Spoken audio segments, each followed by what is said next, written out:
نحمده ونصلي على رسوله الكريم أما بعد فأعوذ بالله من الشيطان الرجيم بسم الله الرحمن الرحيم لقد جاءكم رسول من أنفسكم عزيز عليه ما عنتم حريص عليكم بالمؤمنين رؤوف رحيم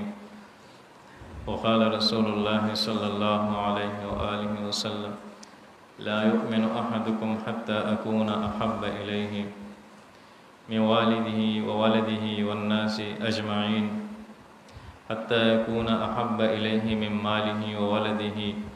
والناس أجمعين أو كما قال صلى الله عليه وآله وسلم. محترم نبی علیہ السلام طولوائی صلی اللہ علیہ وآلہ وسلم د ولادت شریفه میاشت ربیع الاول نن به د محبوب صلی الله علیه و آله وسلم بارک یو څو خبرې آیت مبارک چې ستاسو وړاندې ما تلاوت کو الله تعالی فرمایي چې لقد جاءکم رسول من انفسکم عزیز علیه ما عنتم تاسو ته راغلو داسې یو رسول چې هغه د ستاسو نه دی یعنې څنګه چې تاسو انسانان یې داسې هغه هم انسان دی خو افضل الانس او افضل البشر او افضل الانبیاء او افضل الخلائق دی تمام انسانانو کې افضل ترین دی په تمامو انبیاء کرامو کې افضل ترین دی او په تمام مخلوقاتو کې افضل ترین دی د مخلوق د الله جل جلاله د ذات نه پس تمام مخلوقات سمره چې دي عرش کرسی لوح قلم خانه کعبه شریفه د تمام څیزونه سمره چې دي نبی علیه السلام شان د ټولو نه اوچت دی بعد از خدا بزرگ توی قصه مختصر الله جل جلاله په مخلوقاتو کې ټول لوی مقام د محبوب رسول الله مبارک صلی الله علیه و آله وسلم الله تعالی فرمایي عزیز علیه ما عنتم تاسو چې کوم څه تکلیف درکې په هغې باندې هغه خفه کېږي او حریص علیکم او په تاسو باندې حریص دی دا حرص لري چې زما ټول امتیان دي جنت ته لاړ شي او د دوزخ نه دي بچ شي رؤوف او بالمؤمنین رؤوف الرحیم او مؤمنانو باندې خاص مهربانه دی خپل امت لپاره آقا صلی الله علیه و آله وسلم د الله تبارک وتعالی نه هغه سوالونه کړي چې هغه بل پیغمبر نه دی کړی محبوب صلی الله علیه و آله وسلم فرمایي چې الله تعالی هر پیغمبر ته یو خاص مستجاب دعا ورکړي هر پیغمبر مستجاب دعوات دي یو خاص دعا پیغمبر د الله تعالی اجازه ورکړي چې تمانه سوال او وړ چې هغه قبول کړي نو هر پیغمبر د الله جل جلاله نه یو خصوصي دعا وکړي یو خصوصي دعا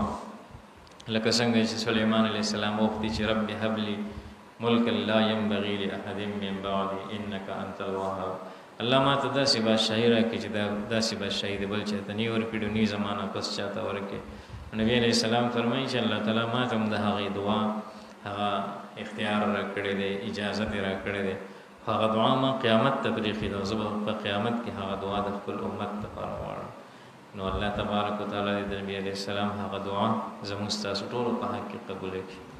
حضرت عبدالله ابن عمر ابن العاص رضی الله عنه صحابی روایت کوي چې آقا صلی الله علیه و آله وسلم حضرت ابراهیم علیه السلام د دعا ولسته چې ابراهیم علیه السلام فرمایل چې فمن تبعني فانه مني ومن عصاني فانك غفور رحیم ابراهیم علیه السلام خپل امت بارک د الله نه سوال کول ان شاء الله څوک زما تابعدار دي هغه زمانه دي ومن عصاني او څوک چې زما نه مني په ما باندې ایمان نه لري زما نافرمانه دي نو فإنک غفور رحیم ته بخونکی مهربان بددعا نه ده کړې خپل نافرمان امت ته چې کوم کفارو د ابراهیم علیه السلام په زمانه کې هغې ته یې بددعا نه ده کړې بلکې د الله په رحم و کرم باندې پرېښې دي پیغمبر په خپل امت دومره مهربان او دغه رنګې د حضرت موسی علیه السلام دعا ولوسته حدیث مبارک دی د حضرت عبدالله ابن عمر بن العاص رضی الله عنه چې د ابراهیم علیه السلام دا دعا یې وغوښته چې فمن تبعني فانه مني ومن عصاني فانك غفور رحیم او بیا د حضرت عیسی علیه السلام هغه دعا تلاوت کړه چې عیسی علیه السلام الله په در کې فرمایي چې ان تعذبهم فانهم عبادك وإن تغفر لهم فإنك أنت العزيز الحكيم. عیسی علیہ السلام د الله په در کې سوال کوي چې الله زما د امت کته په عذاب ورته ورکې نو فإنهم عبادك، دا دستا بندگان دي، دستا مخلوقات دي، دستا بندگان او غلامان دي، تا نه څوک تپوس کوونکی نشته. وإن تغفر لهم فإنك أنت العزيز فإنك أنت الغفور الرحيم. إن تعذبهم فإنهم عبادك وإن تغفر لهم فإنك أنت العزيز الحكيم. کچریتا دوی ته بخنه وکړه او بخي الله تعالی نو هم ته عزیز او حکیم تا نه څوک تپوس کوونکی نشته. نو حضرت عبدالله ابن عمرو ابن العاص رضی الله عنه فرمایي چې نبی علیہ السلام د آیتونو مبارکه ولوستل او د الله په در کې د خپل امت لپاره لاس اوچت کړ او جړلې د امت لپاره جړل ته دې چې الله جل جلاله ته د عرش ته پاسه د خپل محبوب په دې دعا باندې رحم رالو او حضرت جبرائیل علیه السلام دغه دعا دوران راولېږل. نبی علیہ السلام دعا ختم کړي نو او امت لپاره جړل. جبرائیل علیہ السلام رالو چې الله جل جلاله ذات سره د علم نه تپوس کوي. الله تعالی ته علم دی خو سره د علم نه تپوس کوي چې زما محبوب د تسب بارک دمر جاړي دا دمر جاړي والی وای چې محبوب صلی الله علیه و آله وسلم او فرمایي چې الله ما سره د خپل امت فکر دی،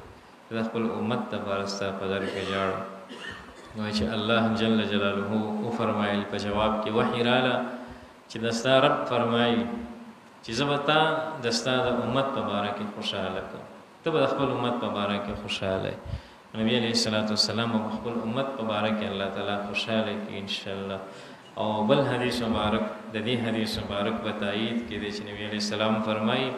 چې زما یو امتیم په دوزخ کې یو امتیم زو تر هغه وخت پورې نبی علیہ الصلوۃ والسلام به الله خوشالي کی چې یو امتیم په دوزخ کې نه ټول امت د دوزخ نه وځي. الله تعالی دې زموږ تاسو په حق کې د محبوب صلی الله علیه و آله وسلم شفاعت قبول کړي. او بل حدیث مبارک دی د مؤمنانو مور ام المؤمنین حضرت عائشہ رضی الله عنها فرمایي مور بیبي فرمایي چې ما یو ځل د محبوب صلی الله علیه و آله وسلم سره ناست وم. پیغمبر علیه السلام ډېر خوشاله او حشاش بشاش ولیدو، ډېر خوشاله مې ولیدو. نو ما درخواست وکړ چې یا رسول الله ما ته یو خصوصي دعا وکړئ، په دې یو خصوصي دعا راته وکړئ. نبی علیہ السلام دا ټیم ډیر زیات طبیعت کې نو پیغمبر علیہ السلام لاس زما د پاره اوچت کړ. مور بیبي فرمایي او نبی علیہ السلام او فرمایي چې الله تعالی د عائشې مخکینی او رستنی او خکارا او پټ ټول ګناهونه معاف کړي، اگلے اور پچھلے اور ظاہر اور باطن سب گناہ معاف فرما. اللہ تعالی مخکینی رستنی خکارا اور ظاهر ټول ګناهونه معاف کړي. نو چې بیبي عائشہ رضی الله عنها فرمایي چې زه په دې دعا باندې دومره خوشاله شم چې زما سر زما په غیږ کې پریوت. ډېر د خوشحالۍ نه انسان چې کله خوشاله شي نو څوک څه انداز اختیاروي، څوک څه انداز وایي. زه ډېر د خوشحالۍ نه زما سر زما جولۍ ته ورسېد، ډېر خوشحالۍ نه. چې محبوب صلی الله علیه و آله وسلم چې وکتل چې دا زما په دې دعا دومره خوشاله شوم، تپوس ته کوي چې عائشې ته په دې دعا باندې ډېره خوشاله شوې. ما وویل چې او یا رسول الله زه په دې باندې ډېر زیات خوشاله شوم، زه زما د خوشحالۍ انتها نشته چې زه په دې دعا څومره خوشاله شم. ته خو پته وه چې نبي علیه السلام دعا کوي نو الله تعالی هغه نه رد کوي. وایي چې پیغمبر علیه السلام ورته وفرمایل چې دا کومه دعا مې تا ته وکړه نو دا زه خپل امت ته 15 وړه منځونه کې د هر مس سره کومه دعا مې چې تا ته وکړه دا زه خپل امت ته په 15 وړو منځونه کې د هر مس سره دغه دعا کوم چې الله زما د امت مخکینی رستنی ښکارا او په ټول ګناهونه معاف کړي. الله دې تبارک وتعالى دې د نبی علیہ السلام دا دعا زموږ ستاسو په حق کې قبول کړي. پیغمبر علیہ السلام په موږ تاسو باندې دومره مهربانه دی، دومره محبت دی زموږ سره. ورځ د قیامت به هر پیغمبر نفسي نفسي صدا وایي، نبی علیہ السلام به امتی امتی صدا وایي. زموږ ستاسو دا حق جوړېږي چې د محبوب سره محبت وکړو. الله دې موږ تاسو ته محبوب صلی الله علیه و آله وسلم سره ریښتونی کامل عشق او محبت نصیب کړي. نبی علیہ السلام ادنا خادمانو غلامانو کې الله تعالی موږ تاسو شمار کړي. پکار دې چې موږ تاسو کوشش وکړو چې زموږ تاسو 40 غنټې ژوند د محبوب صلی الله علیه و آله وسلم د سنت مطابق او درود شریف وایو خامخا کوم چې د سلسله مبارک درود دی هغه سالکینو لپاره فرض مرتبه کې دین علاوه هم درود شریف چې کوشش کولای شي نو وایي کم از کم یو سل پیری وایي د دې سلسله نه علاوه او باقي اوقات کې خپل ذکر قلبي ذکر کوي مبتدیین ته قلبي ذکر چې چلته پیرته اٹھتے بیٹھتے هر ټیم زموږ تاسو په زړه باندې الله الله الله ان شاء الله چې الله تعالی دهان به مونږ تاسو ته نصیب شي الله به زموږ تاسو بیا د هر قسمه ګناهونو حفاظت کوي نبی علیہ السلام سره محبت کو ان شاء الله الله تعالی دې مونږ تاسو هر عمل کاغذ مستاسو کانا پینا اٹھنا بیٹھنا معاملات دي عبادات دي او زموږ تاسو خوراک څښاک دی زموږ تاسو دنه کور کې دنه زندگی ده بهر زندگی ده زموږ تاسو وضع قطع ده زموږ تاسو چې کوم دی جسم دی لباس دی دا هر څه چې الله جل جلاله موږ ته توفیق راکړي چې د نبی علیه الصلاۃ والسلام د سنت مطابق شي ان شاء الله بیا به موږ تاسو د نبی علیه الصلاۃ والسلام رښتونی عاشقان او سم عاشقان الحمدلله هر مسلمان په ځل کې د نبی علیه السلام کامل محبت دی کامل عشق دی او غفلت په انسان باندې غالب شي الله تعالی دې موږ تاسو د غفلت نه وساتي الله تعالی دې زموږ تاسو کامل اصلاح وکړي الله تعالی د نبی علیه الصلاۃ والسلام هر عمل کې د نبی علیہ السلام 100% سنت باندې ممتاز عمل توفیق نصیب کړي واخر